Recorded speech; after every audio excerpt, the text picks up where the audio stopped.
بسم الله الرحمن الرحيم إن الحمد لله نحمده ونستعينه ونستغفره ونعوذ بالله من شرور أنفسنا ومن سيئات أعمالنا من يهديه الله فلا مضل له ومن يضلل فلا هادي له وأشهد أن لا إله إلا الله وحده لا شريك له وأشهد أن محمدا عبده ورسوله صلى الله عليه وعلى آله وصحبه ومن استنى بسنته واقتفى أثره بإحسان إلى يوم الدين. اللهم أعنا على ذكرك وشكرك وحسن عبادتك. اللهم إنا نسألك الهدى والتقى والعفاف والغنى. اللهم إنا نسألك من الخير كله عاجله وآجله ما علمنا منه وما لم نعلم ونعوذ بك من الشر كله عاجله وآجله ما علمنا منه ما لم نعلم. ربي اشرح لي صدري ويسر لي أمري واحلل عقدة من لساني يفقه قولي. أما بعد, të gjitha falënderimet dhe lavdërimet i përkasin Allahut të vetëm dhe të partak. Atë falenderojmë ndihmë dhe falje vetëm prej tij kërkojmë. Tek Allahu kërkojmë shpëtim nga e keqja e vetëveteve tona dhe nga punët tona të liga.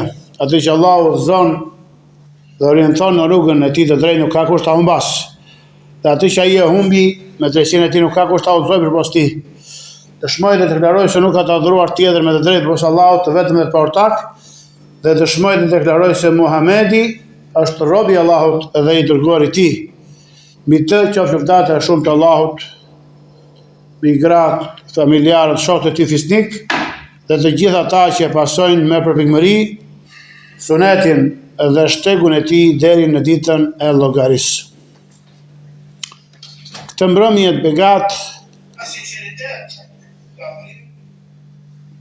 do të marrim hadithin e radhës nga ky libër i dobishëm me temë Gjawamiu el-Ad'iyah an-Nabawiyya. Pra duat për mbledhje profetike kemi arritur tek fjala e autorit Sheikh Abdulrazak el-Bedr, Allahu e ruajt atë dhe na dhënë dobi nga dituria e tij, ku thot autori Allahu e ruajt: Sharhu hadith ya Abbas ya amma Rasulillah salillah al-afiyah. O Abbas, o xhaxhai të dërguarit Allahut sallallahu alaihi wasallam, kërkoj Allahut shëndet dhe mirëqenie. Thot autori Allahu ruajt rawat at-Tirmidhi عن العباس بن عبد المطلب رضي الله تعالى عنه قال: قلت يا رسول الله علمني شيئا أسأله الله عز وجل. قال: سل الله العافية. فمكثت أياما ثم جئت فقلت: يا رسول الله علمني شيئا أسأله الله. فقال لي: يا عباس يا عم رسول الله سل الله العافية في الدنيا والآخرة. Thot autori transmeton Tirmidhiu, Allah më qeroft, nga Abbas ibn Abdul Muttalib, xhaja i pejgamberit sallallahu alaihi wasallam, Allah që të kënaqë me të, se ai thash, o i dërguari i Allahut, më mëso diçka, pra një lutje që t'ia kërkoj Allahut të madhruar e të lartësuar. Ai sallallahu alaihi wasallam tha: kërkoj Allahut al-afie, shëndet, mbrojtje dhe mirëqenie. Kaluan disa ditë, thot Abbasi.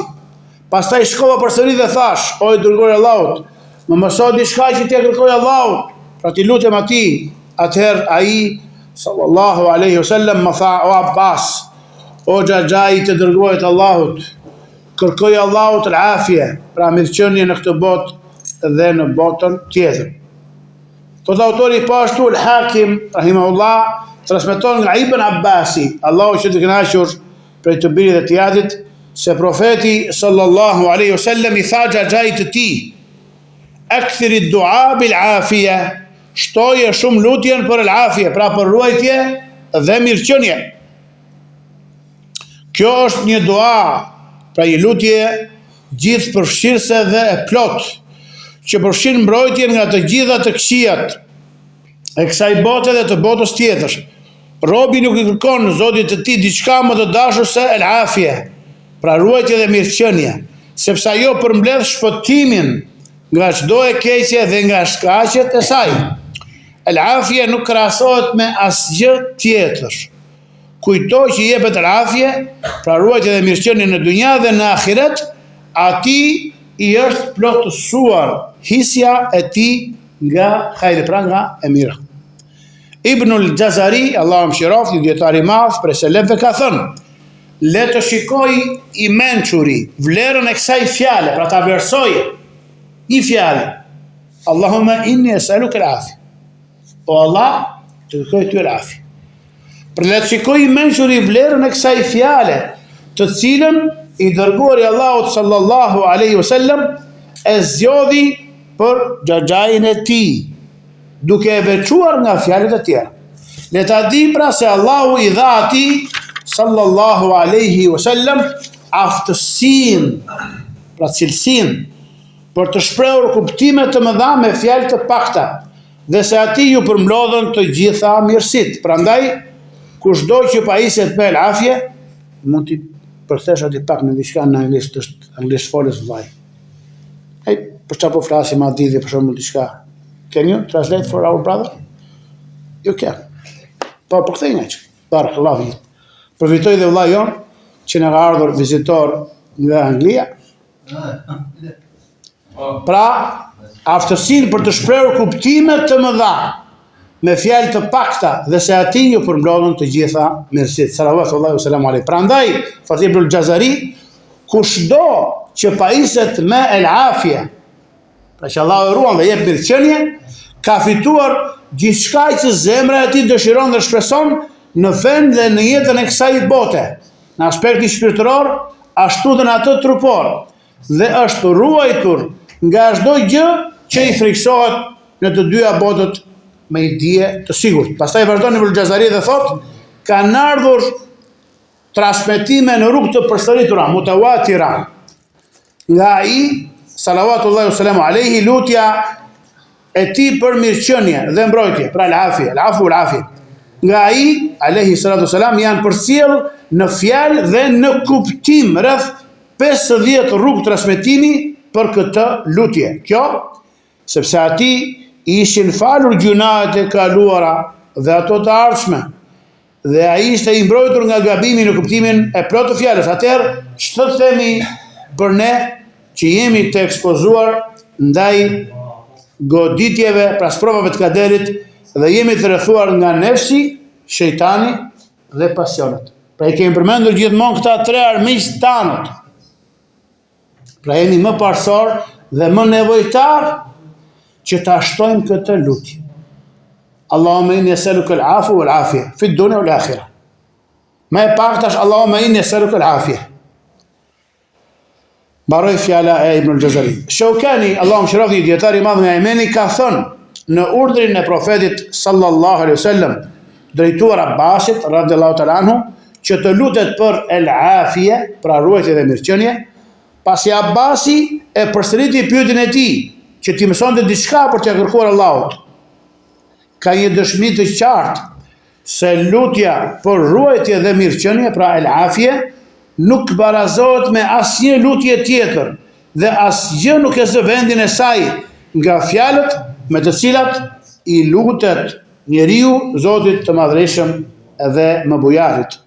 Më herët u sqarua se kuptimi i el-afje është mbrojtja e Allahut për robin e tij. Prandaj ai që lutet për të, i ka kërkuar Zotit të tij ta mbroj nga çdo gjë që e dëmton. Pra qoftë ajo në shnedin e tij, apo në fenati, qoftë ajo në dunjan e tij, apo në ahiretin e tij, si e dëgjuam. I dërguari Allahut sallallahu alaihi wasallam e vendoste xhaxhain e tij Abbasin në pozitën e babait, sepse u rit jetim, dhe i njihte atij të drejtën që njeh i biri babait të vet. Prandaj fakti që e veçoi me këtë lutje dhe kufizoi vetëm te kërkimi el-afie, pra ruajtje dhe mirëqenie, është nxitje për ata që dëshirojnë të mirën, që t'i përmbahen vazhdimisht kësaj lutjeje dhe ta bëjnë atë ndër gjërat më të mëdha me të cilat i afrohen Zotit të tyre subhanahu wa taala dhe kërkojnë largimin e çdo shqetësimi. Pastaj ai sallallahu alaihi wasallam e përforcoi këtë me fjalën e tij pra kërkoj Allahut al-afie në këtë botë dhe në botën tjetër. Kështu, kjo lutje u bë mjet për largimin e çdo dëmi dhe për tërheqjen e çdo të mire. Pra mjet shpëtimi. Shpëtimi nuk është gjë tjetër vëllezër veçse të arrish çdo gjë të mirë që e dëshiron dhe e kërkon ai shumë dhe të ruhesh nga çdo e keqe që i friksohesh dhe i tutesh asaj në këtë botë dhe në tjetër. Përcjell Buhariu në Al-Adab al-Mufrad nga Anas ibn Malik radhiyallahu ta'ala anhu se tha: një njeri erdhi tek profeti sallallahu alaihi wasallam dhe tha: o i dërguar Allahut, cila është lutja më e mirë? O i dërguar Allahut, cila është lutja më e mirë? Ai sallallahu wasallam alaihi tha: kërkoj Allahut falje dhe el-afie në këtë botë dhe në botën tjetër. Pastaj të nesërmen, ai burr erdhi përsëri dhe tha: o profeti Allahut, cila është lutja më e mirë? Ai tha: kërkoj Allahut el-afu, pra falje dhe el-afie në këtë botë dhe në botën tjetër, sepse nëse të jepet el-afie, pra ruajtje dhe mirëqenie në këtë botë dhe në botën tjetër, atëherë vërtet ti ke shpëtuar. Allahu akbar. Shaukeni, Allah më shëroft, ka thënë, në këtë hadith thuhet qartë se lutja për ruajtje dhe mirëqenie, el-afie është lutja më e mirë, veçanërisht kur profeti sallallahu alaihi wasallam ja përsëriti pyetësit të njëjtë përgjigje për 3 ditë rresht. Sa herë që ai vinte ta pyeste për lutjen më të mirë. Kjo tregon se lutja për el-afie, ruajtje dhe mirëqenie, është më e vlefshme se çdo lutje tjetër. Përveç asaj që kemi përmendur më parë se ajo përfshin sjelljen e çdo dobie dhe largimin e çdo dëmi. Pastaj, në fjalën e tij në fund të këtij hadithi, pra si e përmbylli pejgamberi sallallahu alajhi wasallam, që 3 ditë i dha ditë përgjigje, thotë se nëse të jepet el-afie, pra ruajtje dhe mirëqenie në këtë botë dhe të jepet ajo edhe në botën tjetër, atëherë ke shpëtuar. Allahu akbar. Ka një dëshmi të qartë pra në këtë lutje dhe të dukshme se lutja për el-afie, pra ruajtje dhe mirëqenie, përfshin çështjet e kësaj bote dhe të botës tjetër, sepse ai e tha këtë pasi i kishte thënë sel rabbaka el-afie, pra kërkoj Zotit tënd el-afie 3 herë.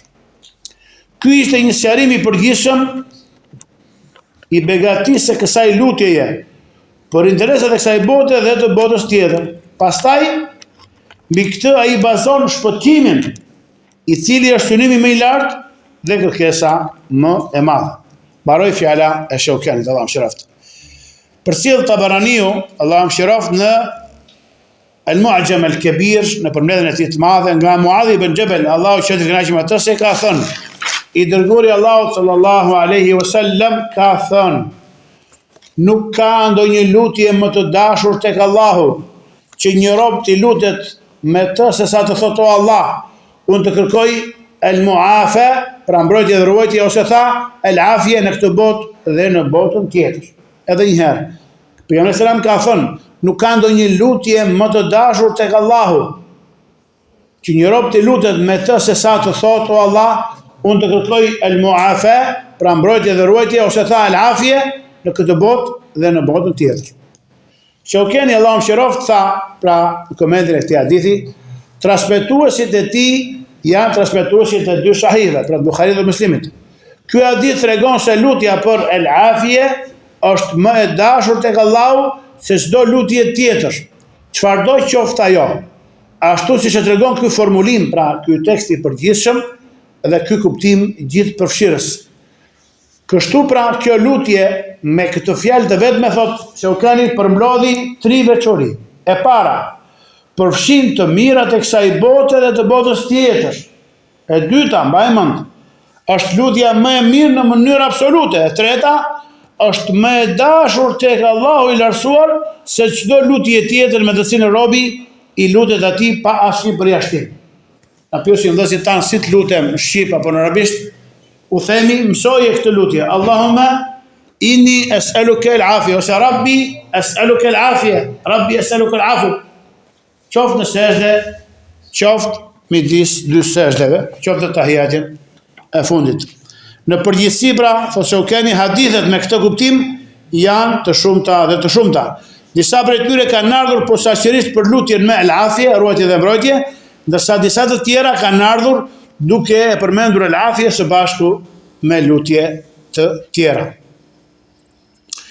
Dhe nga lutjet madhështore të cilat profeti sallallahu alaihi wasallam i ruante me kujdes çdo mëngjes dhe mbrëmje, pra 2 herë në ditë, për rastën e madhe të tyre, madje nuk i linte kurrë sa herë që zgjoi dhe sa herë që ngrysej, është ajo që transmeton Imam Ahmedi dhe Abu Daudi, Allahu mëshiroft, dhe Ibn Majah, nga Abdullah ibn Umar radhiyallahu ta'ala anhuma, i cili tha: i dërguari i Allahut sallallahu alaihi wa alihi wasallam nuk i linte këto lutje kur zgjohej në mëngjes dhe kur ngrysej. Thoshte: Allahumma inni es'aluka al-afiyata fi ad-dunya wal-akhirah. Vazhdonte. Do thotë: o Allah, unë të kërkoj mirëqenie në këtë botë dhe në botën tjetër. Pastaj shtonte: Allahumma inni es'aluka al-afwa wal-afiyata fi dini wa dunyaya wa ahli wa mali. O Allah, unë të kërkoj falje, pra faljen tënde dhe mirëqenie në fen time, në dunjan time, në familjen dhe pasurinë time. Pastaj shtonte: Allahumma astur aurati wa amin rawati. O Allah, mi mbulo të metat, pra mangësit, dhe mi jep siguri nga frikrat e mia. Dhe shtonte: Allahumma ihfadhni min bayni yadayya wa min khalfi wa an yamini wa an shimali wa min fawqi. O Allah, më ruaj nga përpara, nga pas, nga e djathta ime, nga e majta ime dhe nga sipër meje, dhe përmbyllet duke thënë: wa a'udhu bi 'azamatika an ughtala min tahti. Wa a'udhu bi 'azamatika an ughtala min tahti. Dhe kërkoj mbrojtje me madhështinë tënde që të mos përfshihem në shkatrim nga poshtë meje, pra mos të më shafitet apo mos përpi toka në këmbët e mia. Pra ai kërkonte Zotit të tij mirëqenie në këtë botë dhe në botën tjetër, dhe mirëqenie në fe, në dynja, në familje dhe në pasuri. Pra me këtë lutje mëngjes e mbrëmje i ka kërkuar hajrin e kësaj bote dhe të botës tjetër. Sa i përket kërkimit të mirëqenies në fe, është kërkimi i mbrojtjes nga çdo gjë që e njollos fen, ose që e prish atë. Pra, kur robi të devijojë në akiden e tij, menhaxhin e tij, në adhurimet e tija, pra të bëhet për grupeve të umra, Allah na ruaj. Sa i përket në dynja, është kërkimi i mbrojtjes nga çdo gjë që e dëmton njeriu në jetën e tij të kësaj bote, si fatkeqësi, sprova, dëm apo të ngjashme me to. Sa i përket në botën tjetër, është kërkimi i mbrojtjes nga tmerret dhe llahtari dhe frika e madhe e ahiretit, vështirësitë e tij dhe llojet e dënimeve që ka atje, duke filluar nga vdekja dhe deri kur ty banorët e xhenetit dhe banorët e zjarrit në zjarr. Sa i përket familjes, dhe kërkon mirëqenie në familje, është ruajtja e tyre, pra gruas, fëmijëve, nënës, babës, të afërmve, të dashurve. Është ruajtja e tyre nga sprovat dhe mbrojtja nga fatkeqësitë dhe sprovat e ndryshme. Pra shikon që ti në këtë dua përfshin veten tënde dhe familjen, pra ata që të rrethojnë. Pra shi sa e dobishme që ka kjo në dua mëngjes dhe mbrëmje. Sa i përket pasurisë, është pjesë e jetës sonë, dhe është prej begative dhe mirësive që Allahu na jep, që të ndihmojmë në adhurimin e tij. Sa i përket pasurisë tot, është mbrojtja e saj nga gjërat që e shkatërrojnë, si përmbytja, zjarri, vjedhja e të ngjashme me to. Kështu ai përfshinte në këtë lutje kërkimin e mbrojtjes nga Allahu prej të gjitha fatkeqësive dëmtuese dhe rreziqeve të dëmshme. Transmetohet në Musnedin e Imam Ahmedit dhe në Sunenin e Tirmidhiut nga Abu Bekr as-Siddiqu, sinqerti i Medit, Allahu shpëton me të, se profeti sallallahu alaihi wasallam ka thënë: kërkojni Allahut faljen, pra el-afu, dhe mirëqenien, shpëtimin, el-afje, sepse askujt nuk i është dhënë pas bindjes së plot, yakinit, ndonjë dhunti më mirë se el-afje. Edhe një herë, kërkojni Allahut el-afu, pra mirëqenien dhe faljen, el-afu dhe el-afje, mirëqenien, shpëtimin, sepse askujt nuk i është dhënë pas bindjes së plot, yakinit, ndonjë dhunti më mirë se el-afje. Shaukani, Allahu mëshiroft, ka thënë në komendin e këtij hadithi: profeti sallallahu alaihi wasallam i kërkoi Zotit të tij të përsosurit nga të metat që t'i dhuronte faljen, el-afu, e cila është baza kryesore, themeli, pra për të fituar botën e përtejme. Pastaj i kërkoj që t'i dhuronte ruajtje dhe mirëqenie, el afje, e cila është baza kryesore për rregullimin e çështjeve të dunjas dhe shpëtimin nga të këqijat dhe sprovat e saj. Kjo lutje është prej fjalëve përmbledhëse dhe përfitimeve të mëdha e të dobishme. Prandaj robi duhet ta shtojë sa më shumë lutjen për el afje, pra ruajtje dhe mirëqenie. Nuk ka nevojë për zgjatje në përmendjen e dobive dhe përfitimeve të saj, sepse ajo që ka përmendur i dërguari i Allahut, salawatullahi wa salamu alaihi, në këtë hadith është e mjaftueshme. Nëse ruajtja dhe mirëqenia është e tillë që askujt nuk i është dhënë pas sigurisë, pra jekinit, një mirësi më e madhe se ajo, atëherë ajo i ka të i kaluar të gjitha të mirat dhe është ngritur mbi çdo mirësi tjetër. Edhe hadithi më parë, thotë Sheikh Abdurrazaku i Abbasit, Allahu që të kënaqur me të, tregon se el afje përfshin çështjet e dunjas dhe të ahiretit. Ky është kuptimi i dukshëm edhe nga fjalët e dietarëve të gjuhës, sepse kur thuhet Allahu e ruajti dhe e mbrojti robin, kjo nuk kufizohet vetëm në çështjet e dunjas. Qad afahu Allah. Thotë Allahu e ruajti dhe mbrojti robin. Thotë dietarët e gjuhës, kjo nuk kufizohet vetëm në çështjet e dunjas, por përfshin çdo mbrojtje që lidhet me dunjan dhe me ahiretin. Në librin e Nihaya thuhet, al-muafa është që Allahu të ruaj nga njerëzit dhe të ruaj njerëzit prej teje, të bëjë të pavarur prej tyre dhe ata të pavarur prej teje, të largoj dëmin e tyre nga ti dhe dëmin tënd prej tyre. Dëgjojmë një nga duat ishte Allahumma inna nas'aluka al-mu'afata wal afje. El-muafa është që Allahu të ruaj njerëzit, të ruaj ty nga njerëzit dhe të ruaj njerëzit prej teje, të bëjë të pavarur prej tyre dhe ata të pavarur prej teje, dhe të largoj dëmin e tyre nga ti dhe dëmin tënd prej tyre. Në një transmetim tjetër thuhet, kërkoni Allahut faljen, pra el-afje dhe muafa, sepse asnjë robi nuk i është dhënë pas jekinit ndonjë e mirë më e madhe se muafeti, pra ruajtja nga të këqijat.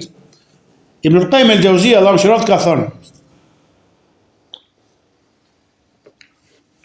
këto tri gjëra përfshin largimin e të këqijave të kaluara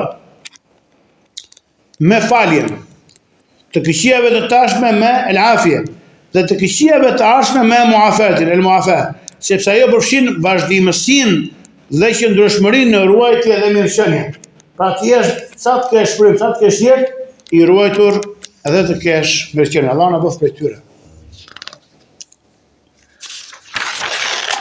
Transmetohet pra nga Ibn Qayyim, Allahu mëshiroft, se ka thënë në një citat tjetër të tij, kjo kërkesë, pra kjo lutje përfshin faljen për atë që ka kaluar, faljen në të tashmen dhe ruajtjen në të ardhmen, përmes vazhdimësisë dhe qëndrueshmërisë në el-afje.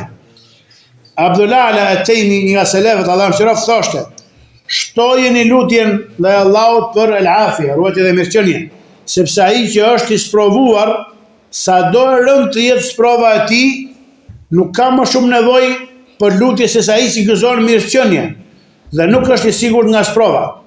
Ata që janë të sprovuar sot, dje kanë qenë prej njerëzit e el-afje, kanë pas ruajtje dhe mirëqenie, dhe ata që do të sprovohen pas kësaj dite, sot janë prej njerëzve të el-afje, pra që janë të ruajtur dhe çdo mirëqenie.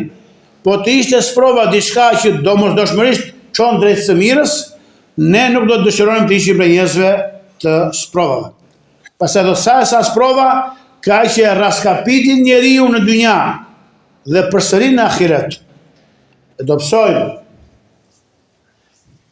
Nuk mund të ndihet i sigurt ai që vazhdon gjatë në mosbindje ndaj Allahut, se mos i ka mbetur në pjesën e mbetur të jetës së tij ndonjë sprovë që do ta raskapit në dynja dhe do ta turproj atë në ahiret. E pas kësaj ai thoshte, falënderimi takon Allahut, i cili edhe sikur të përpiqeshim të numëronim mirësitë e tij, nuk do t'i përfshinim dot ato. Edhe sikur të lodheshim në adhurim për të, nuk do t'ia shpërblenim dot ato, edhe sikur të jetonim gjatë duke shpenzuar ato, nuk do t'i konsumonim do çfarë pra mirësitë që Allahu na ka dhënë.